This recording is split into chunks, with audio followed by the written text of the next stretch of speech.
Hello and welcome to TrueGritEnglish. I am very happy you are here today. This is a place where we talk about English in a way that is easy, calm, and helpful. We share new videos every single day. Our goal is to help you feel confident when you speak.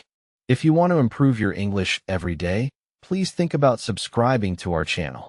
It is a small step, but it helps us grow together. Now, let's take a deep breath and begin. Today, we are talking about a very big mystery.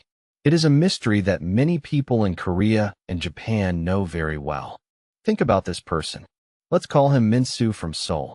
Or maybe she is Yuki from Tokyo. Minsu and Yuki are very good students. They studied English in middle school. They studied English in high school. They even studied English in university. That is 10 years of hard work. They know thousands of words. They know complex grammar rules. They even have very high scores on the TOEIC or other English tests. On paper, they look like English masters. But then, something happens. Minsu goes on a business trip to New York. He goes into a small coffee shop. It is a simple place. He just wants a black coffee and a muffin. He stands in line. He repeats the words in his head. I want a black coffee. I want a black coffee. But when it is his turn, his heart starts to beat very fast. The worker says, "Hello, what can I get for you?" Minsu freezes. His mind goes blank. The words stay in his head. They do not come out of his mouth. He feels his face get hot. He points at the coffee and says, "This, please." He leaves the shop feeling very sad. He thinks to himself, I studied for 10 years. Why could I not speak? Does this story sound familiar to you? If it does, please know one thing. You are not alone. This happens to millions of people. It is the great English mystery. Why do people who study so hard find it so difficult to speak? It feels like there is a heavy stone in your throat. You know the word. You can see the word in your mind. You can even spell the word. But you cannot say the word. This is what many people call the silent classroom feeling. In school, you sat at a desk. The room was very quiet. The teacher talked, and you listened. You wrote notes. You filled in the blanks in a book. You looked for the right answer. In a test, there is only one right answer. If you pick A, you are correct. If you pick B, you are wrong. This is how many people learn English. They learn it like a math problem. But speaking a language is not like math. In math, 2 plus 2 is always 4. In a conversation, the world is messy. People speak fast. They have different voices. They don't wait for you to find the perfect grammar rule. When you are in that silent classroom, you learn to be afraid. You are afraid of making a mistake. You are afraid that the teacher will correct you in front of the whole class. This fear stays with you. It follows you out of the school and into the real world. When you try to talk to a foreigner, that old fear comes back. Your brain says, wait, is this the right verb? Is my pronunciation perfect? If it is not perfect, do not say it. So, you stay silent. You choose to say nothing instead of saying something wrong. Let's think about this for a moment. I want you to take a short pause and really think. Is English a subject in a book? Or is English a tool to talk to people? Many students in Korea and Japan think English is a subject. They think it is something you must pass. But English is just a tool. It is like a hammer or a spoon. A spoon is not perfect or beautiful. A spoon is just for eating. Language is the same. It is just for sharing an idea. I want to tell you something very important. If you struggle to speak, it is not because you are lazy. It is not because you are not smart. Koreans and Japanese students are some of the hardest working people in the world. You have the grit. You have the focus. The problem is not you. The problem is the way you were taught. You were taught to be a reader, not a speaker. You were taught to be a listener, not a talker. You have spent all your time putting English into your brain. This is called input. But you have not spent time taking English out of your brain. This is called output. Imagine you want to learn how to play the piano. You buy 10 books about the piano. You read about the history of the piano. You study how the piano is made. You watch videos of famous people playing the piano. You do this for 5 hours every day. You do this for 5 years. But you never actually touch the keys. You never sit on the bench. Then, one day, someone asks you to play a simple song. Can you do it? No. Of course not. Your fingers do not know what to do. Your brain knows the music, but your body does not. Speaking English is a physical skill. It is about your muscles. It is about your mouth, your tongue, and your breath. It is a habit, not just a thought. For a long time, you have been practicing the wrong thing. You have been practicing how to take a test. You are a master of tests, but you are a beginner at talking. And that is okay. It is okay to be a beginner. Think about how you feel right now. Are you tired of feeling stuck? Are you tired of feeling shy? It is okay to feel that way. It means you want to change. It means you are ready for a new way of learning. In this video, we are going to break down the walls. We are going to look at why your brain tries to translate every word. We are going to talk about the culture of perfection. And most importantly, we are going to find a way to fix it. You do not need more books. You do not need a higher TOEIC score. You need a new mindset. You need to give yourself permission to be bad at English so that one day you can be good at it. Every expert was once a beginner who did not quit. So why is it so hard? Why does the school system focus so much on reading? And why does your brain feel like it is stuck in a trap? To understand the fix, we first have to understand the trap. In the next part, we will look at how the education system creates this problem. We will look at the grammar trap and the translation mindset. This is the first step to becoming a free and confident speaker. Stay with me. Let's move forward together. Now, let's look deeper into the reason why this happens. We must look at the way English is taught in schools. In Korea and Japan, the education system is very strong. Students are very disciplined. But there is a secret problem. The problem is that English is treated like a math problem. Think about your time in school. When you went to your English class, what did you do? Most of the time, you looked at a book. You looked at a long sentence. You looked for the subject. You looked for the verb. You tried to find the hidden meaning. Your teacher probably explained the rules in your own language. They used Korean or Japanese to explain English. This is called the grammar translation method. It is a very old way of teaching. In this system, the goal is not to talk. The goal is to pass a test. And what is on the test? Is there a conversation part? Usually no. The test is about reading a story and picking the right answer.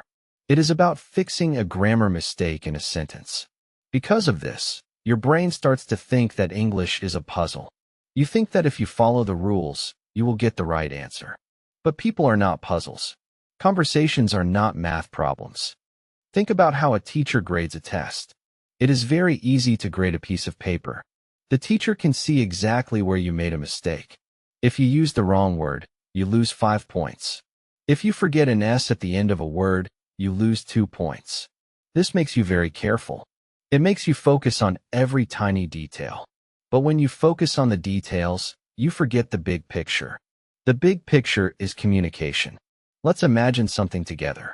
Imagine you want to learn how to swim. You are very excited. You go to a school for swimming. But when you get there, there is no pool. There is no water. Instead, the teacher gives you a book.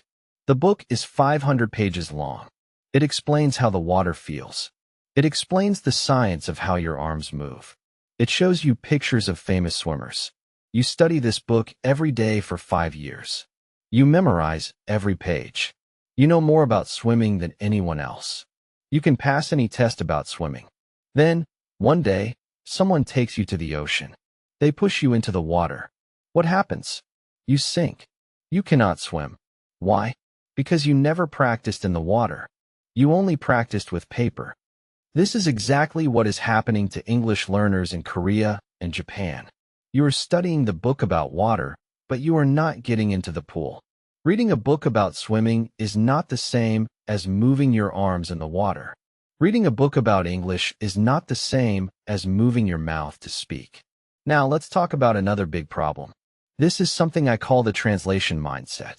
When you learn English by translating everything, your brain builds a very slow habit.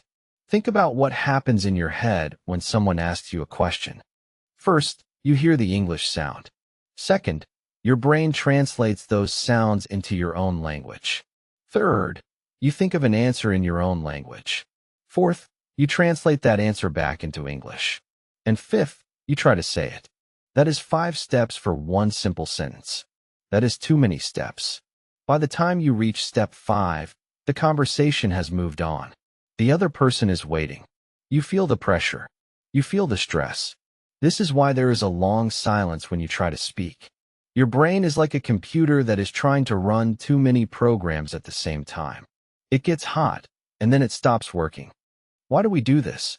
We do it because we want to be safe. We want to be 100% sure that we are saying the right thing.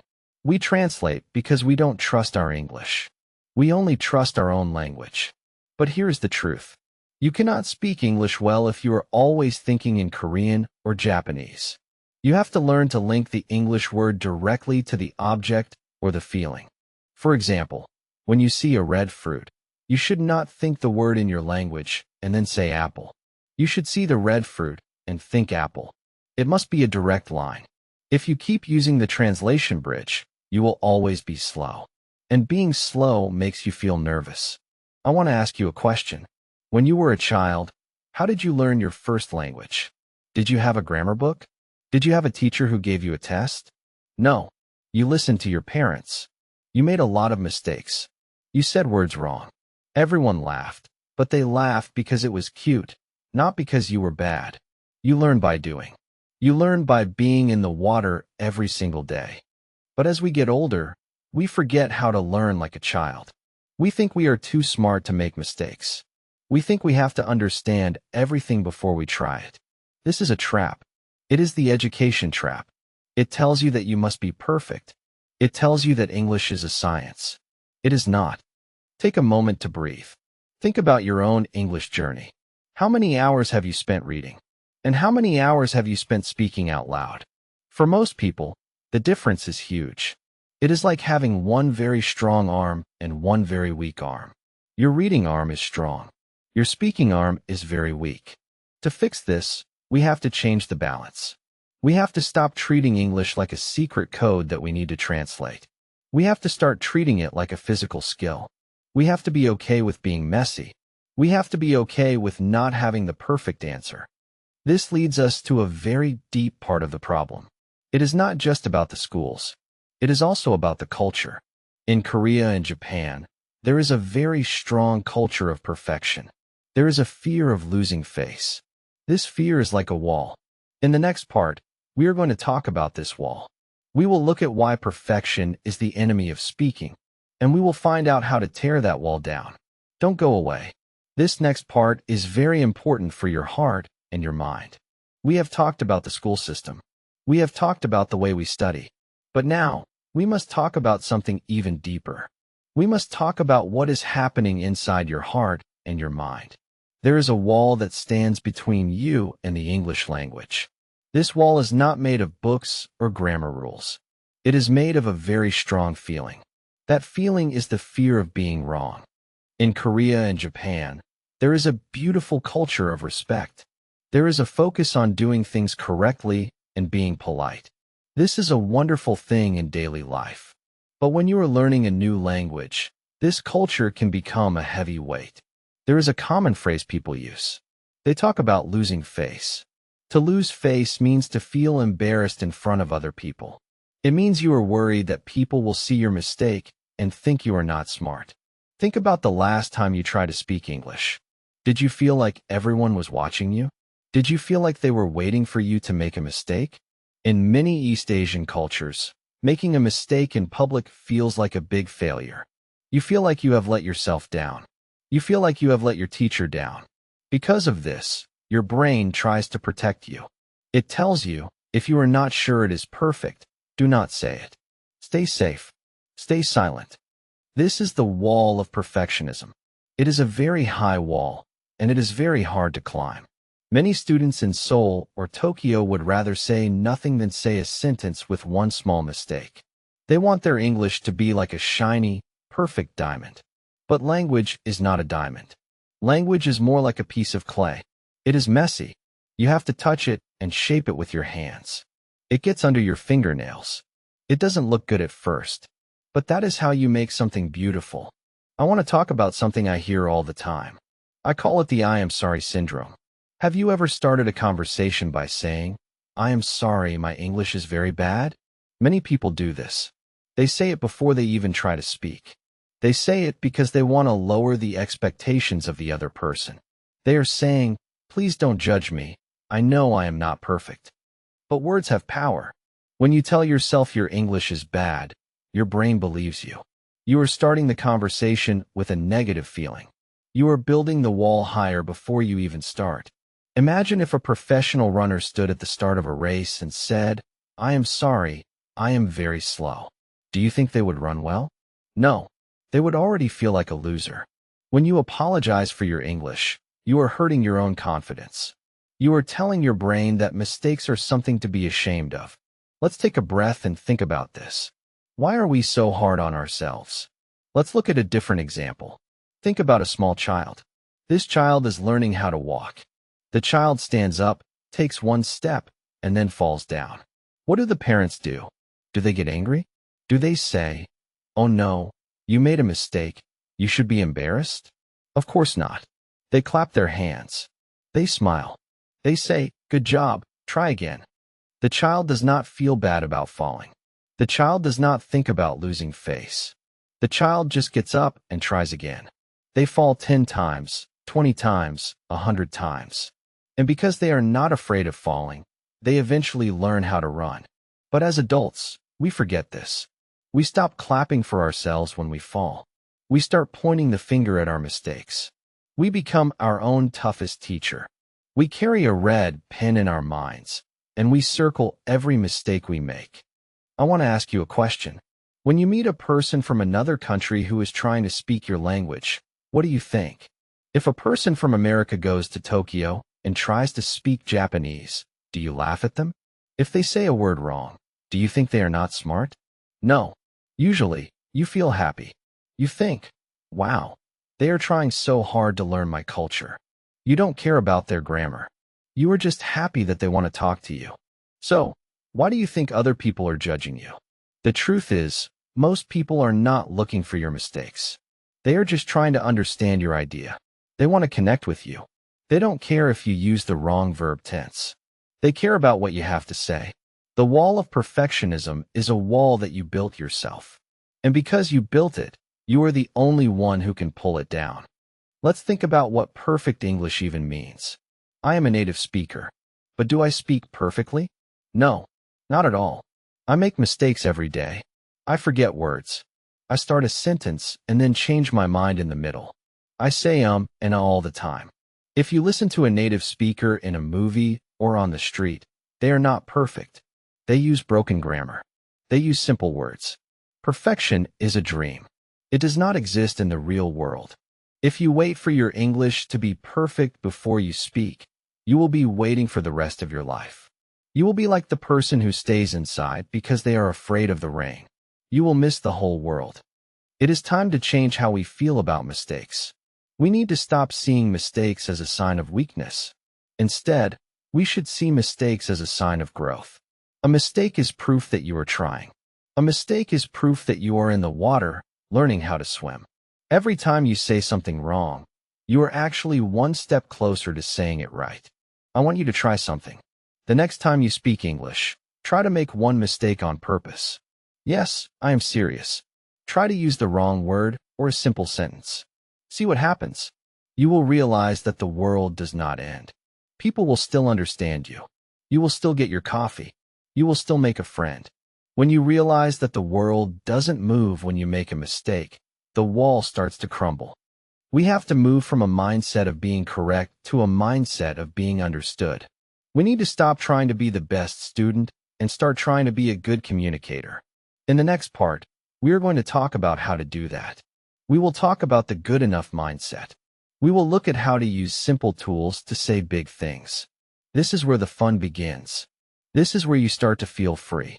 Stay with me, because your voice is more important than your grammar.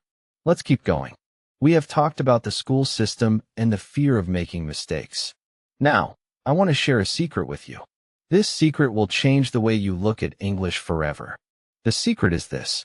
You do not need to be perfect to be a great speaker. You only need to be good enough. This is what I call the good enough mindset. What does good enough mean? It means that your goal is not grammar. Your goal is not a high score. Your goal is to move an idea from your head into another person's head. That is all. If you can do that, you have won. You are a successful English speaker. Let's think about this. Imagine you are in a foreign country. You are very hungry. You see a person on the street. You want to ask where the nearest restaurant is. You have two choices.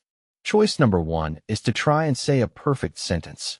You think in your head, "Excuse me, could you please tell me the location of the nearest place where I can buy some food?" This is a very long sentence. It has many big words. It is hard to say. Choice number two is to use simple words. You look at the person, you smile, and you say, "Excuse me, food? Where?" Or maybe you say, "Is there a restaurant near here?" Both choices get you the same result. Both choices help you find food. But choice number two is much faster. It is much easier. And most importantly, it actually happens. Choice number one often stays stuck in your brain because you are too nervous to say it. Which person is the better English speaker? In school, they would tell you choice number one is better. But in the real world, choice number two is the winner. Why? Because it worked. The goal of language is to connect. If the other person understands you, you have succeeded. I want you to change your focus. Stop looking at English like a tall mountain you have to climb. Start looking at English like a set of tools. When a builder wants to build a house, they use a hammer. The hammer does not have to be made of gold. It does not have to be beautiful. It just has to be strong enough to hit a nail. Your English is your hammer. Use it to build your house. Many students think they need level 5 vocabulary to talk about level 5 ideas. But that is not true. You can use level 1 vocabulary to explain almost anything. This is a very special skill. For example, imagine you are talking to a friend. You want to talk about a refrigerator, but you forgot the word. You don't know how to say refrigerator. Do you stop talking? Do you feel embarrassed? No. You use the simple words you already know. You say, "The big cold box in the kitchen." Does your friend understand you? Yes. They know exactly what you mean. They might even say, "Oh, you mean the refrigerator?" And you can say, "Yes, that's it." In that moment, you learned a new word, and you kept the conversation going. This is the good enough mindset. It is about being creative with the tools you already have. Now, let's talk about a very important shift in tone. Listen closely. I want you to give yourself permission to be messy. I want you to give yourself permission to speak broken English. Did you know that most people who speak English in the world are not native speakers? There are more people speaking English as a second language than there are people who grew up speaking it. This means that English belongs to you just as much as it belongs to me. You don't have to speak like a person from New York or London. You can speak with your own voice. You can speak with your own accent. Your accent is a sign that you know more than one language. It is something to be proud of, not something to hide. When you use the good enough mindset, you start to relax. And when you relax, your brain works better.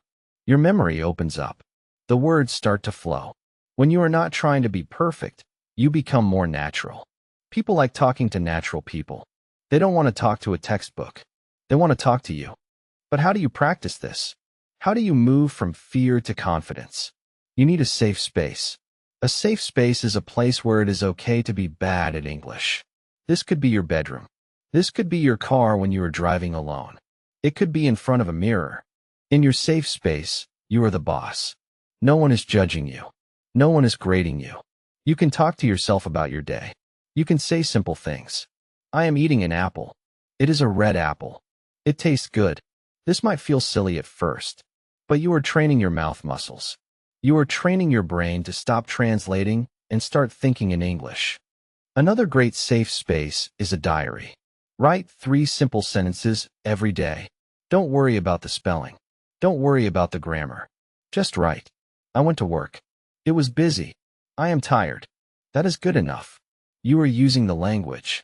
You are making it yours. Every time you use English without fear, you are making the wall of perfectionism a little bit shorter. You are building a new habit. You are telling your brain, "See? I said something in English and nothing bad happened."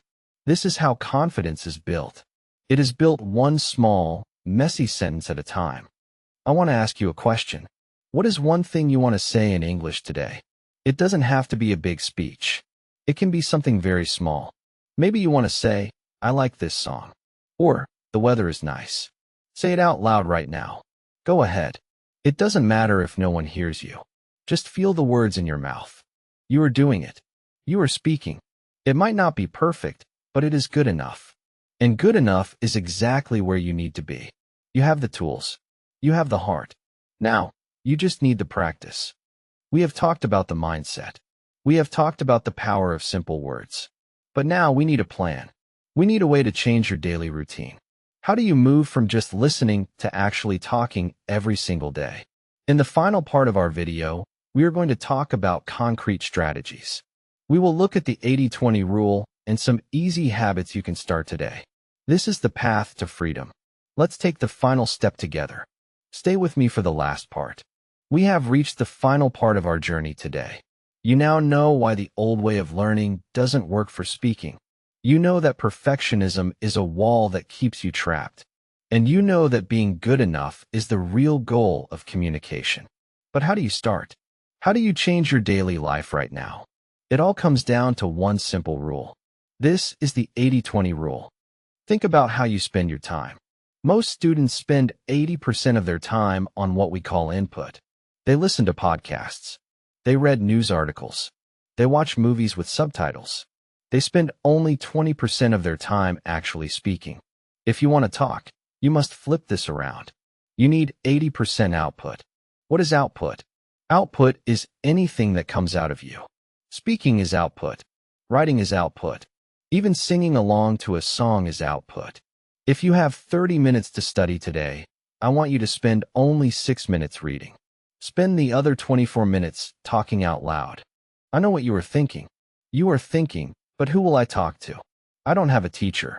I don't live in America or England. I don't have any foreign friends. That is okay. You do not need a partner to start. You have the best partner in the world. You have yourself. You can practice output anywhere, at any time, for free. One of the best habits you can start today is something called shadowing. It is very simple. Find a video or a short clip of someone speaking English. Listen to just one sentence. Then, say it out loud immediately. Try to copy their voice exactly. Try to copy their speed. Try to copy the way their voice goes up and down. Don't worry about the grammar rules. Just copy the sound like a song. You are training your mouth. You are training your tongue and your breath. You are making English a physical skill. Do this for 10 minutes every day.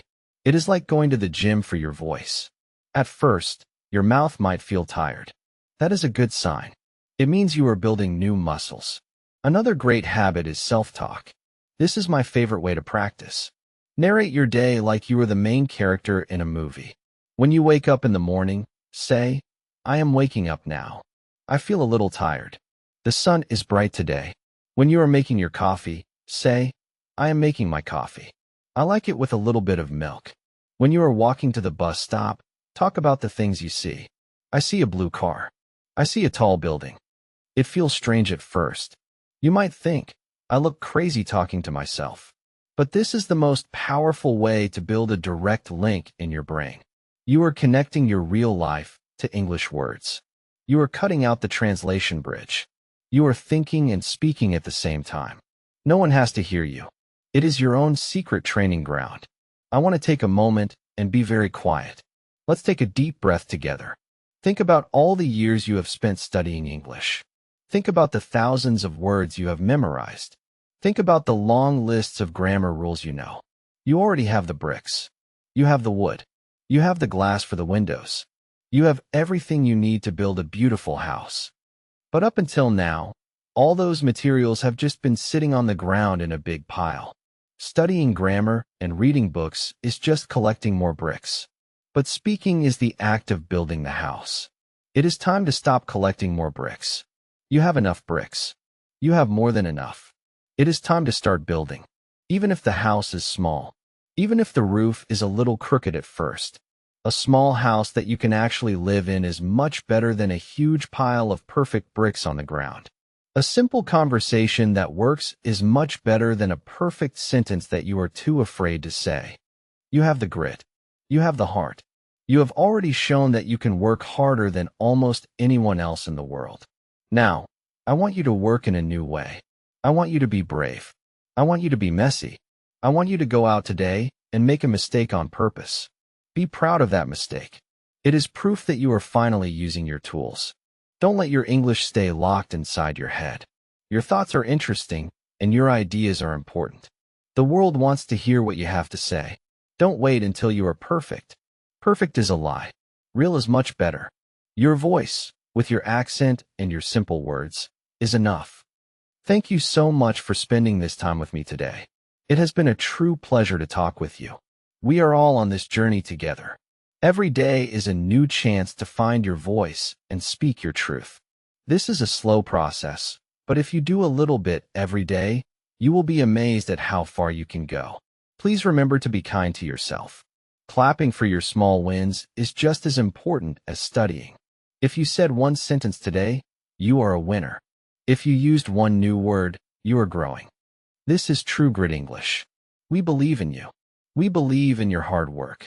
And most of all, we believe that you have the power to speak. We will be here every day to help you stay on the path.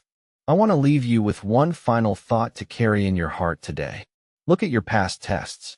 Look at your books and your high scores. Then, look in the mirror and ask yourself this one question. Are you satisfied with having a high score, but zero speaking? It is time to change. It is time to open your mouth and let the words out. You can do it. I will see you in the next video. High score, zero speaking.